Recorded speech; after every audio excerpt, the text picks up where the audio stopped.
Amigos, bienvenidos a Radio Cultura, bienvenidos a La Máquina de Pensar. ¿Cómo están?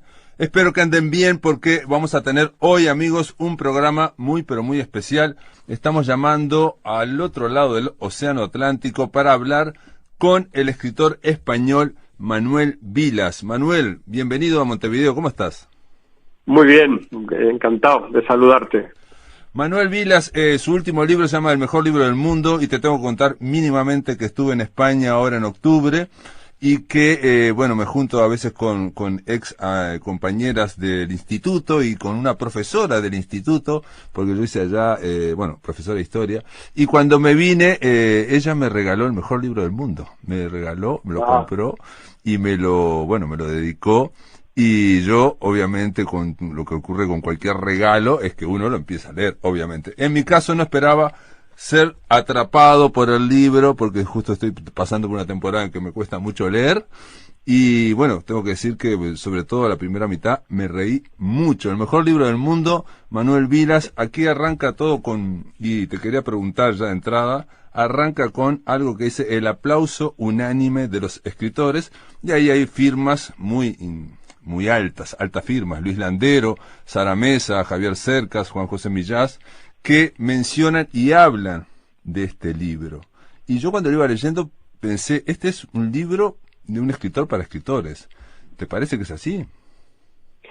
Bueno, no era mi intención, porque mi intención es siempre que mis libros sean leídos por todo el mundo, ¿no? Es verdad que tiene la literatura como fondo, pero también tiene la vida, ¿no? Uh-huh. Y vida y literatura en este libro son la misma cosa. Entonces mi intención es siempre que mis libros los lea todo el mundo. Quizá un lector que sea escritor pueda tener más interés, ¿no? Porque la vida que se narra allí es la vida de un escritor. Exacto. Bueno, estamos hablando de Manuel Vilas, que es poeta y es narrador y que ha desarrollado, digamos, una línea de trabajo que es llevar la autobiografía. Estamos en tiempos de escrituras autobiográficas, pero él la ha llevado a extremos sorprendentes. Bueno, aquí leo que también alguien piensa lo mismo que yo y se pone a prueba los límites de la novela autobiográfica. Yo creo que aquellos que no son escritores igual les va a gustar mucho porque a todo el mundo le gusta o le interesa o tiene cierto morbo, vamos a decir la palabra, el morbo, por saber cómo viven, cómo piensan los escritores. Acá Sara Mesa dice algo que yo también suscribiría, dice, me ha conmovido y me ha desgarrado, he sentido que le hablaba directamente a mi alma. En él, esto es lo más importante, se dicen cosas que sentimos y pensamos muchos escritores, pero que Vilas ha escrito de una manera única. Les cuento a la audiencia muy simplemente, Manuel Vilas era un escritor de trayectoria, pero cuando tenía 55 años publicó el libro Ordesa. Y ese libro estalló, y acá se cuenta, en el mejor libro del mundo se cuenta esa peripecia, ¿no? ¿Qué pasa cuando un escritor que ya tiene su vida más o menos establecida, siempre obviamente soñando con algo grande, creo que todos los que escribimos soñamos con algo grande, pero ¿qué pasa cuando te ocurre sin pensar o sin preverlo? ¿Y qué se hace después de ese estallido, no? Por ejemplo, Manuel, vos decís en un momento, yo nunca había visto las listas de superventas y me hice adicto a las listas de superventas porque Ordesa no solamente triunfó en España, sino que obviamente aquí también en Uruguay se vendió mucho, sino que las traducciones en Italia, en Francia, en otros lados. ¿Cómo sobrellevaste eso? Bueno, uno se hace adicto al éxito, ¿no? En literatura, pero al éxito bien entendido, es decir, a la idea de la complicidad con los lectores, ¿no? No el éxito banal de la vanidad o de el dinero o de cosas así, ¿no? Sino un éxito más profundo que es el de conquistar lectores, ¿no? Uh-huh. Esto sí que es un deseo profundo de todo escritor, ¿no? Alcanzar el corazón del lector, ¿no? Y cuando has alcanzado el corazón de miles de lectores, te haces adicto a esa pulsión, ¿no? Y tus libros siguientes están marcados por esa adicción, ¿no? Por ese deseo de seguir teniendo al lector contigo, ¿no? Eso es bonito, claro, ese deseo, pero también es duro porque te haces muy rehén de tus lectores, ¿no?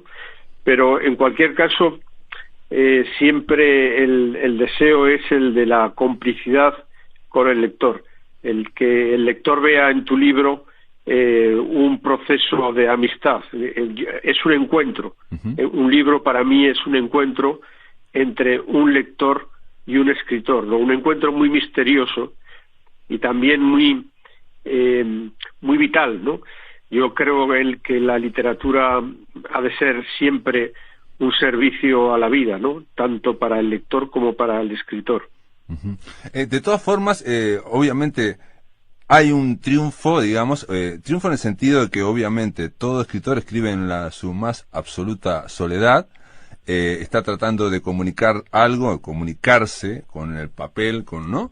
Y obviamente, por eso todo el mundo generalmente muestra el manuscrito a otras personas cercanas, a otros escritores, y siempre con la idea de que cada libro es una botella al mar, y como decís bien, cuando se logra cerrar el circuito de la comunicación, cuando del otro lado hay miles de lectores, en tu caso eran cientos de miles de lectores, este último libro, el mejor libro del mundo, también dice que tiene más de 250.000 lectores. Cuando ocurre eso, obviamente se da de una forma misteriosa y está muy claro en tu vida, ¿no? Porque te ocurrió a los 55 años, quizás, obviamente, hubieras querido que te hubiera ocurrido, no sé, a los 35, pero ocurrió a los 55. Sí, la vida es muy misteriosa. Todo es muy misterioso en la vida. Nadie, en realidad, mi libro trata del misterio de la vida, ¿no? Esa es la obsesión. ¿Por qué nos pasan las cosas cuando nos pasan? También hay otro tema al fondo de este libro que es el misterio de la muerte, ¿no? No sabemos realmente qué es la vida, ¿no? Y yo, por lo menos como escritor, no sé muy bien qué es la vida y trato de buscarla y de plasmarla a través de mis novelas, ¿no?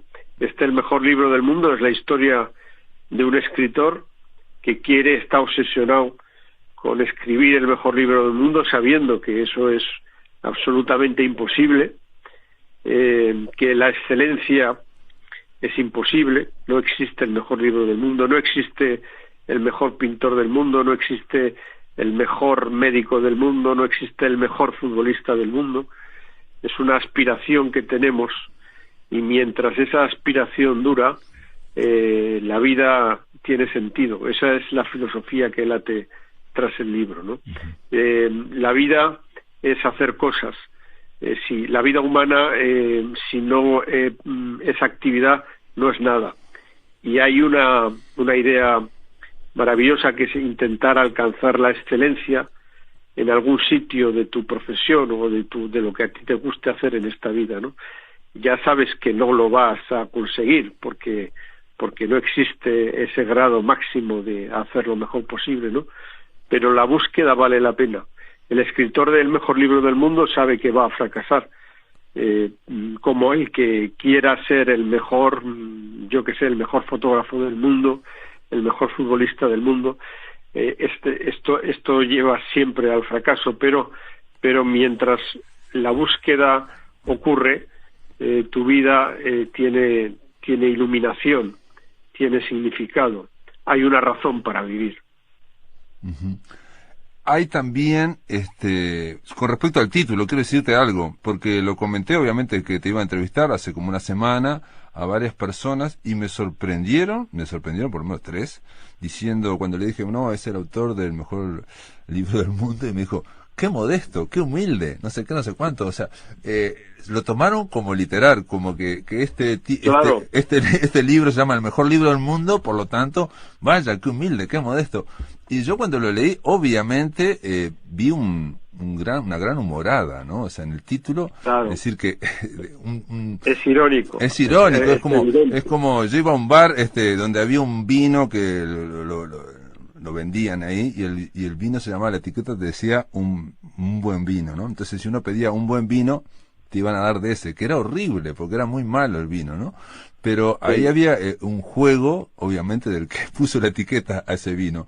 Aquí también lo hay, pero en el sentido que hay una especie de humor salvaje, que es el que recorre todo el libro. Muchas veces, me pasó a mí por lo menos, no se sabe si lo que escribe el autor, el narrador, ese narrador que quiere realmente conseguir el mejor libro del mundo, si dice las cosas en serio o si él mismo se da cuenta que son una exageración y que es una morada. Claro, ahí está la parte literaria del libro, ¿no? El narrador es un hombre lleno de exageraciones, pero yo creo que esas exageraciones algo de verdad dicen, ¿no? Pueden ser hiperbólicas la manera en que tiene de decir las cosas, ¿no? Pero en mi opinión casi siempre lleva razón, ¿no? Aunque exagere, ¿no? Uh-huh. Por ejemplo, dice en un momento, por ejemplo, dice, yo era un escritor normal, ¿no? Entonces cuando iba a los encuentros, a la feria, todo donde vamos todos los escritores, dice, me di cuenta que había triunfado cuando cambié de hotel y cuando me pusieron en hoteles de 4 estrellas o de 5 estrellas. Esto estuvo hace poco Pablo Dors acá y se lo conté y largó la risa. También dice, es cierto, es así, dice, ¿no?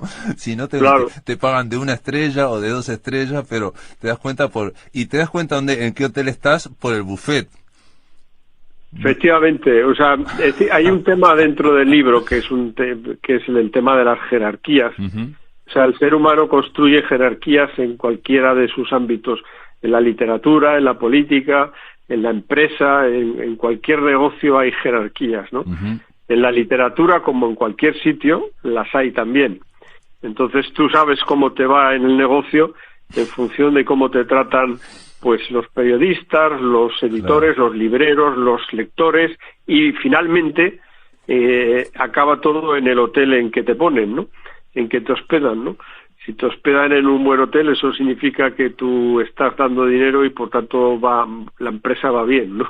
Claro, y eso se nota en el buffet. Pero todo está dicho de una forma cómica, ¿no? Uh-huh, uh-huh. Hay cosas que los escritores a veces, porque el oficio de escritor pues todavía conserva un halo de un prestigio así idealista o romántico, muy del siglo XIX, y parece que los escritores sean seres de otro planeta, seres especiales, pero no, son absolutamente igual que cualquier otro ser humano.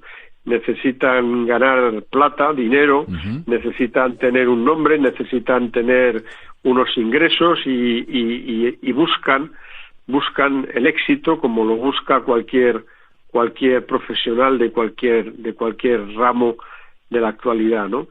Esto a mí me apetecía recordárselo al lector, ¿no? Que el escritor es un ser tan absolutamente normal como cualquier otro.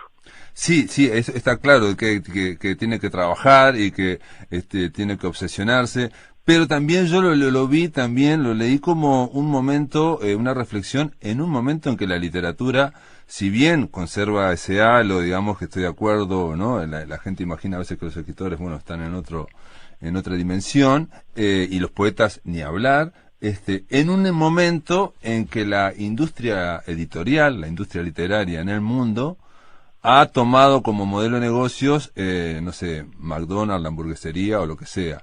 Leí la semana pasada que solo en España, Planeta, creo que sacaba casi 2.000 títulos al año, y Random House Mondadori creo que andaban los 1.500. Y cualquiera de los dos saben, no solamente ellos dos, que de 3 libros que sacan, 2 van a ir a pulpa de papel, no se van a vender. Pero esa idea de ir ocupando mercado, ir ocupando atención, en todo eso, el escritor es un muñeco. Es la parte más, es la parte de todo el negocio del mundo del libro. El escritor es la parte más vulnerable. Claro. Porque Bueno, sí, en realidad también el editor es vulnerable, porque el editor, hombre, tú has hablado de grandes grupos editoriales, pero por ejemplo los editores pequeños, los editores independientes, se juegan su dinero, ¿no? El escritor se juega su prestigio, se juega su imagen pública, y bueno, y es una persona que dedica mucho tiempo a escribir una novela, y ese tiempo, que es trabajo, pues puede acabar sin ser retribuido económicamente, es decir, puede buscarse la ruina, ¿no? Porque si su novela no se vende, evidentemente él no va a poder vivir de la literatura, y si no va a poder vivir de la literatura, eso es una catástrofe, porque se va a tener que dedicar a otra cosa, ¿no? La mayoría de los escritores que yo conozco se dedican a otra cosa. Jorge Carrión también, que estuvimos hablando no hace tanto, Jordi Carrión, decía, es difícil vender más de 1000 ejemplares. Aquí en el libro, el mejor libro del mundo, el narrador llega a decir un momento al final, dice: los escritores nos vamos con el primero que nos acaricia el lomo, como los perros abandonados. Es la gran intemperie en la que vivimos. Queremos tener todos los lectores del mundo, ¿no? Sí. A ver, yo pienso que yo creo que hay que tener muchos más de 1000 lectores. Ya, Jordi es amigo mío, Jorge Carrión. Yo creo que la literatura está llamada a tener miles y miles de lectores, ¿no? Y por eso cuando una novela literaria y no comercial tiene un éxito de público, eso es un milagro de la literatura, ¿no? Es un triunfo de la literatura. Claro. Yo a lo largo de la novela voy contando triunfos de la literatura, ¿no? No sé, por ejemplo, hablo de Kafka o del cine, ¿no? También, cuando el cine, pues hablo mucho del cine de Buñuel, cuando la literatura y el arte triunfan, se produce un milagro de la vida. Pero no debemos, el escritor literario no debe resignarse a tener pocos lectores, tiene que luchar por tener miles y miles de lectores. No podemos dejar la literatura en manos del comercio. Hay que luchar por ella. Yo llevo toda la vida luchando por conseguir que la alta literatura sea leída por cualquiera, ¿no? Este es un esfuerzo importante que casi revela una veta moral, ¿no? Es decir, yo como escritor podría complicarle la vida al lector, pero ¿para qué? Si yo necesito al lector siempre de mi parte en la novela, ¿no? Necesito que el lector no se marche de mi novela, y eso es y sin rebajar en ningún momento la profundidad de la novela, ¿no? Es ahí donde está el reto, ¿no?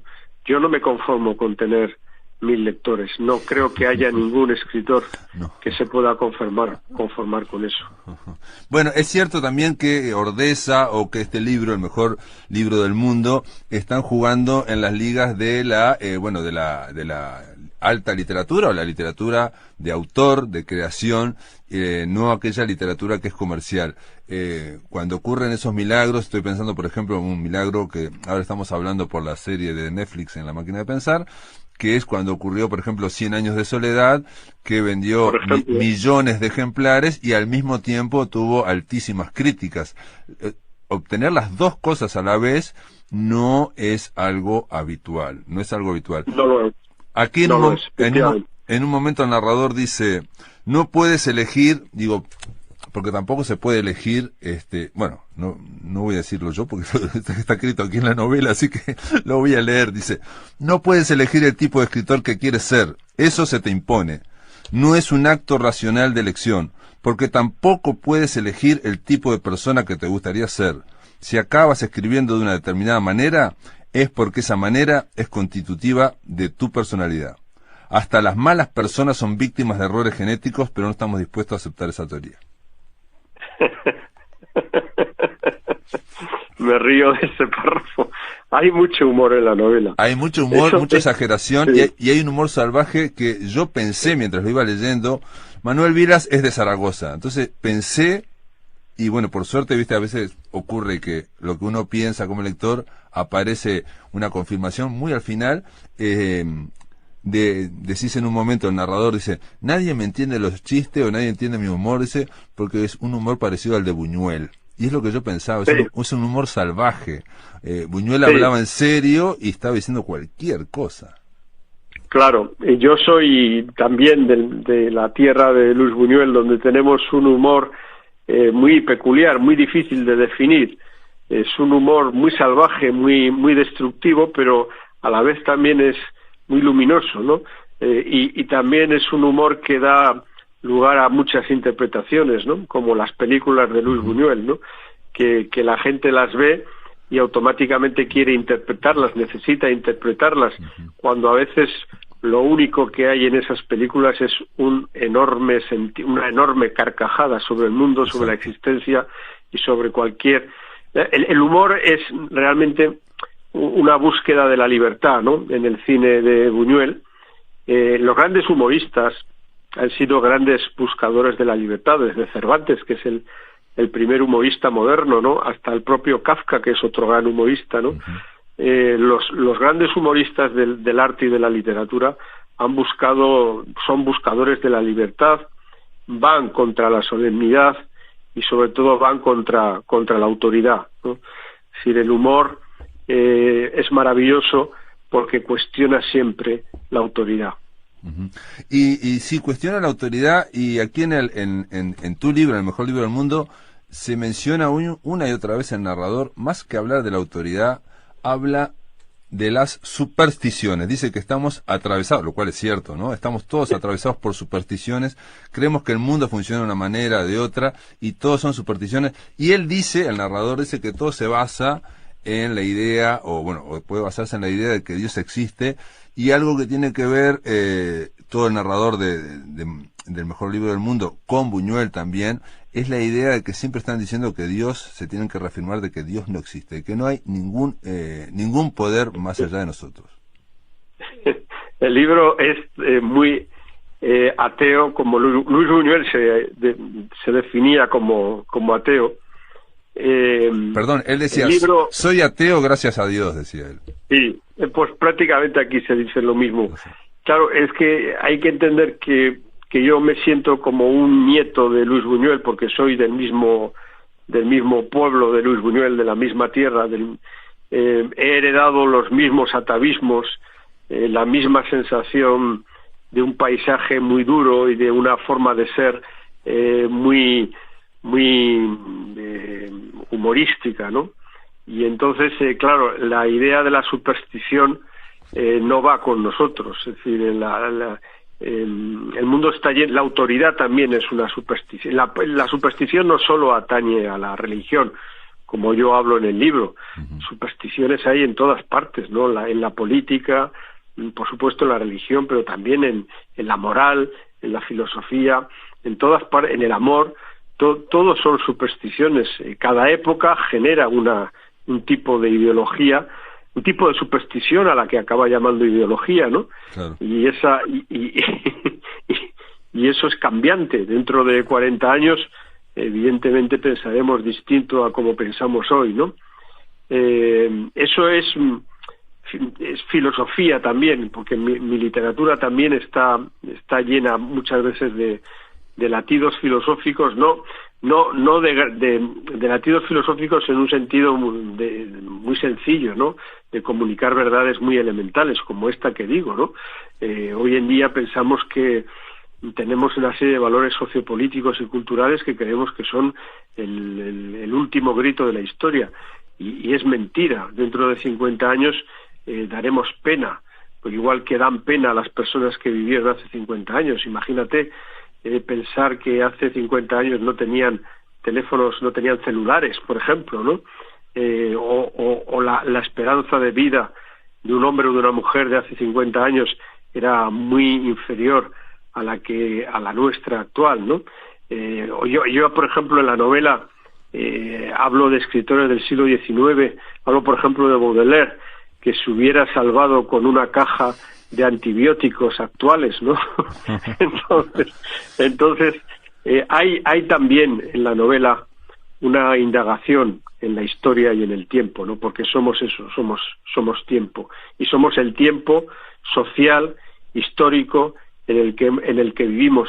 Por eso, ante esa consideración, el humor es una tabla de salvación, que eso es de alguna manera lo que le pasaba a Luis Buñuel también, ¿no? Y a muchos otros, ¿no? A Kafka o a Cervantes, ¿no? Ante las incógnitas y los enigmas de la existencia que no tienen solución, el humor es una tabla de salvación, es una forma de enfocar esos grandes temas de la existencia. Sí, es cierto, digo, aclaro a los amigos que nos están escuchando que cuando Vilas dice que Kafka era un humorista, lo cual es cierto porque tiene muchos momentos, digamos, directamente humorísticos, pero también dicen, digamos, hay testimonios de que cuando él leía El Proceso, ¿no?, en manuscritos, a los amigos, él lloraba de la risa, se reía mucho. Sí. Y nosotros Sí. leemos El Proceso en plan muy serio, como una cosa súper, ¿no?, profunda e intensa y Es que hay un momento en que risa y terror pueden ir juntos, ¿no? claro. Y eso está un poco en mi libro. En mi libro hay momentos también bastante terroríficos, ¿no? Sobre todo cuando uno se pregunta por el sentido de la propia vida, ¿no? Y el sinsentido de la muerte, porque el libro está escrito desde la crisis existencial de cumplir 60 años. Es un libro autobiográfico, de inspiración autobiográfica. Yo cumplo 60 años y en ese momento empiezo el libro, y lo empiezo sabiendo que la edad sexagenaria es la edad en donde un ser humano, un hombre o una mujer, tiene más pasado que futuro, ¿no? Uh-huh. Esto es una certeza matemática. Cuando una persona se enfrenta al número 6 o al número 7 de su edad, es evidente que el pasado es muy superior a lo que le queda por vivir. Y esto hace que tu vida, tu manera de ver la vida cambie. Y eso está muy presente en el libro.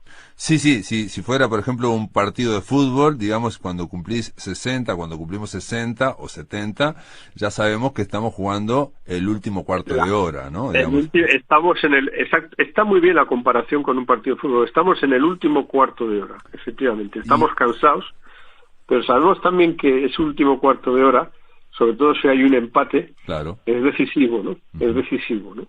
Y hay que jugarlo con brillantez y con estilo, ¿no? De alguna manera. Claro, y sabemos que digamos, todo que exige la máxima concentración. Es cierto también, ahora te estaba escuchando, que hay una frase que yo repito mucho aquí, de Samuel Beckett en Final de Partida, que un personaje de él, de Final de Partida, el que está paralítico, dice: no hay nada más cómico que la desgracia humana, dice en un momento. Eso, efectivamente, esa es una frase que podría haber dicho yo en este libro. Sí, encaja perfectamente, encaja. Manuel, vamos a hacer una pausa milimétrica, aguantamos un segundo. Amigos, estamos conversando con Manuel Vilas sobre el mejor libro del mundo. Esto está editado por Destino y ya está distribuido aquí en Uruguay. Después de la pausa seguimos por Radio Cultura. Gente, volvemos, estamos en La Máquina de Pensar, estamos conversando con Manuel Vilas, escritor español, el mejor libro del mundo, que ya está distribuido aquí en Montevideo. Estamos conversando con él y estábamos hablando acerca de lo que es el humor. Pero a mí lo que me falta decir, y esto es importante, es muy importante, aquellos que nos están escuchando hablar de la novela, el mejor libro del mundo, que es una novela, hay que decir que es una novela. Vilas tiene una forma de narrar muy ensayística. Él va reflexionando, pero reflexionando como si estuviera en el mostrador de un bar, de un boliche, y está hablando, o si estuviera escribiendo una especie de diario. Entonces hay mucho contenido ensayístico, informativo, hay muchas reflexiones acerca de la vida, de lo que es el mundo. Y si alguien me tuviera que decir, pero ¿y la historia? ¿Cuál es el planteo, nudo y desenlace? Prácticamente hay muy poco, porque lo que engrosa es, esta novela son capítulos muy breves, cada uno con un título, y cada uno va a dar cuenta de un tema cada vez. Obviamente eso va aumentando, como va generando capas. Yo te dije al principio que la primera mitad me pareció muy graciosa. Por ejemplo, pongo un ejemplo de algo que me recuerdo ahora, que es lo siguiente. El narrador de El mejor libro del mundo dice: los estados, los gobiernos tendrían que apoyar a los novelistas. Los novelistas tendrían que tener apoyo para que escribiéramos novelas, pero no solamente apoyos económicos. Por ejemplo, está el velorio de Isabel II de Inglaterra, ¿no? Ahí está todo el mundo que le da realidad al planeta Tierra. Todos los gobernantes están ahí, dice. De esa experiencia, ninguno de esos gobernantes va a hablar. Ahí tendría que estar yo, dice Manuel Vilas. Ahí tendría que tener una beca para estar yo y esa experiencia hacer una novela. La idea es un bolazo, como decimos aquí en Uruguay, pero muy graciosa.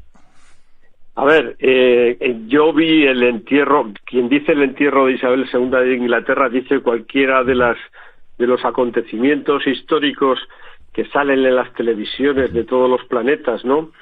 Bueno, pues no sé, o la guerra de Ucrania con Rusia, o ahora pues el Trump que ha ganado las elecciones, y los grandes acontecimientos planetarios, ¿no? A mí me gustaría estar presente como escritor en un gran acontecimiento planetario, de esos que dotan de realidad al mundo social en el que vivimos, ¿no? Esos acontecimientos que son historia y que hacen que nuestro mundo adquiera realidad, ¿no? Y uno de esos, yo me acuerdo que hace poco fue el entierro de Isabel II, que yo me imagino que debió salir también en la televisión uruguaya, salió en todas las televisiones del mundo, ¿no? Y a ese gran acontecimiento iban políticos y presidentes de gobierno o reyes o monarcas de otras monarquías, pero no había ningún escritor allí, y solo un escritor hubiera sido capaz de decir la verdad de lo que allí ocurría, ¿no? Entonces, esos grandes sitios en donde se construye este mundo, y sin embargo no hay ningún escritor que lo pueda contar, porque no nos invitan a ello. Antes había los pintores de cámara, ¿no? Claro. Los pintores los artistas que se encargaban de pintar a los reyes, ¿no? Ahora no existe, no hay una figura de un artista, o en este caso de un escritor, que se encargue de reflejar aquellos acontecimientos que dan sentido al mundo, ¿no? Que dicen, bueno, esta es la realidad del mundo, la realidad de distintos países, sus gobernantes, los estados, es decir, todo aquello que hemos llamado historia, ¿no? Claro, pero eso mismo que estás diciendo se enraba con la frase que leí de que los escritores somos como perros de calle, ¿no?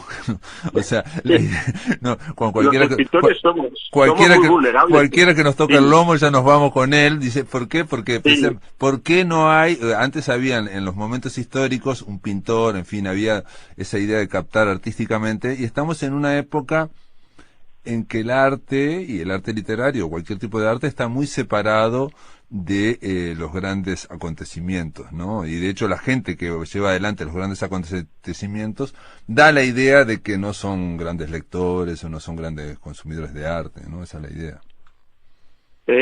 Yo creo que la literatura es siempre una ventana que se abre al mundo, una ventana inesperada, que el lector de repente abre esa ventana y ve un paisaje distinto, ve cosas nuevas sobre la vida, y para que el escritor pueda abrir esa ventana, necesita ver el mundo, ¿no?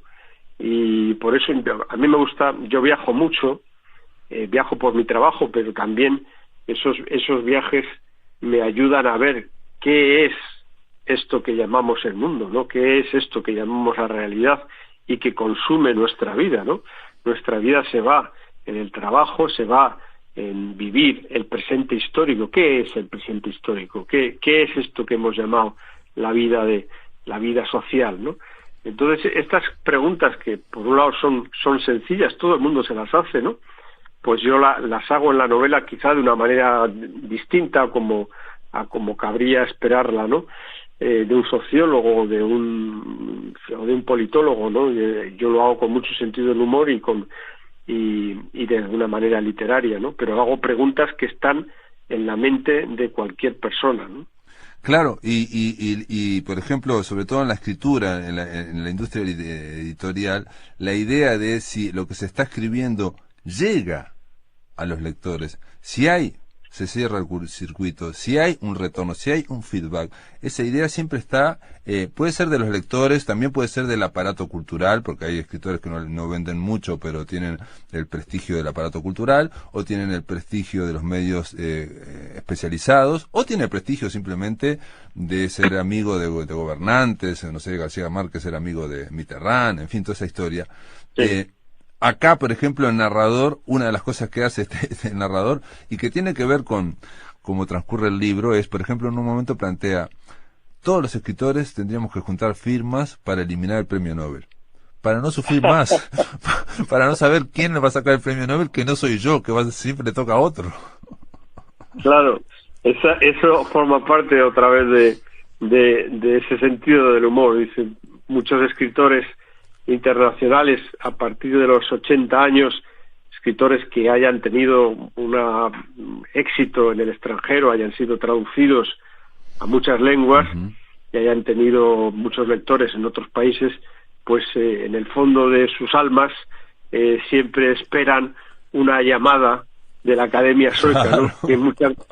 Que no se va a producir porque son cientos de escritores y solo se da un premio Nobel al año, ¿no? Y además hay que ser, bueno, ahora le han dado a una mujer joven, ¿no? Pero lo habitual es que premien a hombres o mujeres octogenarios, ¿no? Entonces, claro, para que te den el premio Nobel, lo primero que tienes que hacer es convertirte en octogenario, ¿no? Y luego muy posiblemente no lo ganes, porque seguro que lo va a ganar otra persona, ¿no?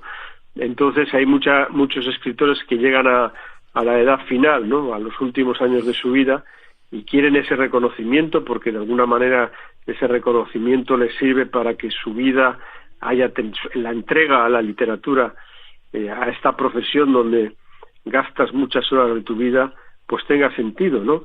Es como un broche de oro, ¿no? Y esa llamada muchas veces, casi siempre no se va a producir, ¿no?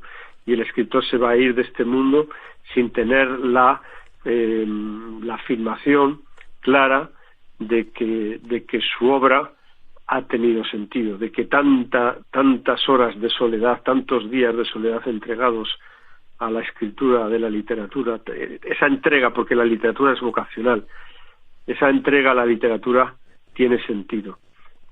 La única manera de encontrar sentido a la literatura es a través de los lectores. El lector es el único que le da sentido a un libro. Eso se podría discutir también en este sentido, digamos. Mario Lebrero decía que él siempre le escribió a 200 lectores, y cuando tuvo más de 200, cuando tuvo 500 ya se empezó a poner nervioso porque dice, hay una parte de mi ser que quiere contentar a esos 500, y entonces se desarrolla esa parte, pero hay partes de otras zonas de mi ser que se sienten aplastadas y reprimidas, que quisieran salir pero no tienen forma, porque todos queremos hablar a los 500 lectores. Eso decía Lebrero. Todo esto es, por ejemplo, en otro momento del libro, y simplemente para que se vea que hay el leitmotiv de eso, de hasta qué punto el escritor está solo y hasta qué punto tiene sentido lo que hace, porque también estamos hablando de libros que ya están hechos. No nos olvidemos que embarcarse en una novela a veces es embarcar tiempo, espacio, a una travesía que a lo mejor no llega a buen puerto. Eso también puede ocurrir. Acá hay un momento en que el narrador está en la Feria del Libro de Madrid, que yo estuve el año pasado, justo pasando y todo esto, y claro, el tema ahí con las ferias del libro de Madrid, que es muy expuestas al aire libre, y lo que hay son colas. Dice, yo siempre donde estoy firmando yo, nunca hay cola, hay un goteo, en fin. Y entonces está mirando las colas de los otros escritores, y ahí él ya se cuestiona su existencia, hasta que viene la vicepresidenta de gobierno. Entonces, ahí se eleva de nuevo. Entonces sí, es la neurosis, sube y baja. Es muy divertida la vida de este escritor, que de alguna manera es autobiográfico, porque todo lo que cuento ahí me ha pasado a mí. Efectivamente, tú vas a la Feria del Libro de Madrid y muchas veces, pues bien, va bien la cosa porque vienen lectores a que les firmes tu libro, tu novela, pero a veces hay momentos en que no estás firmando, porque son de 7 a 9 las firmas por la tarde, ¿no? Y a veces pues no vienen lectores, ¿no? porque no eres un bestseller. Yo no escribo bestsellers, yo escribo literatura. Y en esos momentos te entra una profunda crisis, ¿no? Porque ves, por ejemplo, otras casetas donde están firmando pues presentadores de televisión o cocineros o youtubers, claro, que tienen unos éxitos extraordinarios. Yo he visto en la Feria del Libro de Madrid youtubers que tenían colas larguísimas de personas esperando a que claro, entonces el escritor se siente ahí profundamente desdichado, ¿no? Dice, bueno, ¿qué he hecho mal, no? ¿Por qué no vienen a mí los lectores? Y en el momento último en que ya está a punto de, como digo yo en el libro, de coger el cinturón de su pantalón y ponerlo en un árbol y colgarse ya y suicidarse de tanta angustia, en ese último momento aparece un lector. Bueno, es muy fácil imaginar también tu libro. Esto no lo imaginé yo, pero digo, para los amigos que nos están escuchando, es muy fácil imaginarlo como si fuera de Woody Allen, en el sentido ¿no? Esto de la caseta. Es muy Woody Allen. Eso es muy Woody Allenesco, digamos, el estar ahí presentando los libros y ver que Elvira Lindo tiene una cola enorme y yo tengo 7 personas. Siempre son 7. Sí, ¿no? Exactamente. Es muy de Woody Allen, ¿no? Y efectivamente es ver, decir, ¿por qué a mí me pasa esto, no? Y de repente cuando ya crees que tu oficio, que ya no vas a vender libros y que eres un impostor como escritor, de repente viene un lector, ¿no? Apasionado con tus novelas, ¿no? Y de repente ese lector a quien tú has ayudado y que es un lector que viene muy agradecido por las novelas tuyas que ha leído porque le han ayudado a vivir. Entonces ese lector vuelve a renovar tu compromiso con la literatura. Entonces en el último momento de desesperación del escritor que habla en el mejor libro del mundo, siempre hay algo que hace que siga en la literatura y siga escribiendo, ¿no? Eso es prodigioso. Es hay un homenaje también en la novela a esa manera de ver el mundo que tiene Woody Allen, ¿no? Que es una manera profunda, pero cómica también, porque la profundidad y la comedia se pueden dar la mano, ¿no? Y de hecho en este libro se vio intentado que vayan de la mano. Sí, claramente, digamos, porque en el caso de Woody Allen, igual que en este libro, no es que haya un humorismo y se hable de filosofía o de reflexiones, sino que al contrario, da la sensación que a partir de reflexiones, exagerando esas reflexiones, llevándolas hasta el final, se produce el humor. Aparece como naturalmente, aparece como una consecuencia. En otro momento también se habla de lo que es ser un escritor respetado. Por eso digo, yo veo como leitmotiv el tema de soy escritor si me respetan, soy escritor si viene alguien. Por ejemplo, a vos te ha pasado, Manuel, y que eso no es habitual, porque lo que es habitual es que, o más o menos habitual, es que lectores te digan, me ha gustado mucho tu libro, me encanta cómo escribes, eso puede ser, pero que lectores te vengan y te digan, tu libro, Ordesa, me cambió la vida. Eso es esa es otra cosa. Esa es otra dimensión de la literatura. Claro, cuando un lector no solo le ha gustado tu libro, sino que ha cambiado su manera de ver el mundo. Claro, ese es el modo máximo, el grado máximo de la literatura, ¿no? Cuando un escritor consigue eso, se hace adicto a eso. Ya no le basta con que un lector le haya gustado su libro, sino que desea que ese lector forme parte ya de tu familia, ¿no? Como sea un amigo, sea ya un amigo para siempre, ¿no? Un amigo del alma, ¿no? Este es el grado máximo de la literatura, ¿no? Claro. Y hay muchos escritores que lo han conseguido, ¿no? Bueno, sí, digo, yo si pienso, por ejemplo, si alguien leyó Cortázar, Rayuela, en su momento uno queda cambiado, bueno, si por ejemplo García Márquez, 100 años de soledad, otros libros, pero no es lo habitual. Bueno, Pablo Dors aquí que estuvo hablando de biografía del silencio, él me dijo, sí, a mí lo que me gusta es que me digan, me cambió la vida, no que, Claro. no que me gustó como escribís, qué bárbaro, qué ¿Ves? poético. Claro, exactamente. ¿Ves? Ahí te estaba diciendo, Pablo II te estaba diciendo la verdad. Claro, por ejemplo, los escritores comerciales, y con todo mi respeto, no hay crítica en esto, lo que buscan es que su libro guste. Ujú. Pero el escritor literario lo que busca es cambiarle la vida al lector. Entonces los grandes escritores quieren que entres en un libro de una manera y salgas de ese libro de otra manera, ¿no? Exactamente, exactamente, y esa es la idea, digamos, es el ideal de todo arte, ¿no? De toda literatura. Por eso también siempre es esa pelea entre lo dicho, lo que ya se dijo en la literatura o en cualquier arte, y lo no dicho. Es muy difícil entrar en lo no dicho. Mira, ahora abrí el libro y ya vamos a terminar esta charla, pero lo abrí al azar, realmente es al azar. Y dice, justo el narrador dice, Manhattan de Woody Allen es lo más importante que tengo en este instante. Mi memoria de la película, mi deseo de volver a verla. Y es un momento que dice, a lo mejor lo que estoy pidiendo es dejar de ser un escritor y regresar a la condición de un ser humano normal. ¿Cómo se hace eso? Con el cerebro destrozado por las palabras ya no puedes regresar a un cerebro en el que las palabras no sean navajas, sino simples palabras como silla, casa, pan, bicicleta, hermano, calle, árbol, sol. ¿Qué has hecho con las palabras? Y eso tiene que ver con lo que es la herramienta, ¿no? La relación, sobre todo de un poeta también como vos, con las palabras. Claro, ese párrafo que has leído es muy interesante porque, claro, el escritor al final es una víctima del deseo de querer contar el mundo, ¿no? Si hay cosas del mundo que no se pueden contar, que solo se pueden vivir, ¿no? Y la mayoría de la gente lo que hace es vivir la vida y ya está, ¿no? Pero el escritor necesita desesperadamente contar la vida, ¿no? Y allí puede sufrir mucho porque la vida siempre es más grande que una página escrita, ¿no? Siempre más Bueno, grande de que cualquier tipo de arte, ¿no? La vida... que cualquier tipo de arte. La vida siempre va a ser superior a una obra de arte, a una novela, a una escultura, a una película. La vida siempre es superior a todo eso. Por eso el trabajo del artista de alguna manera está abocado un poco a un fracaso radiante, si quieres, un fracaso radiante, pero fracaso, ¿no? Ujú. Bueno, eso lo decía Faulkner, ¿no? Que digamos que lo que se puede hacer en literatura es fracasar.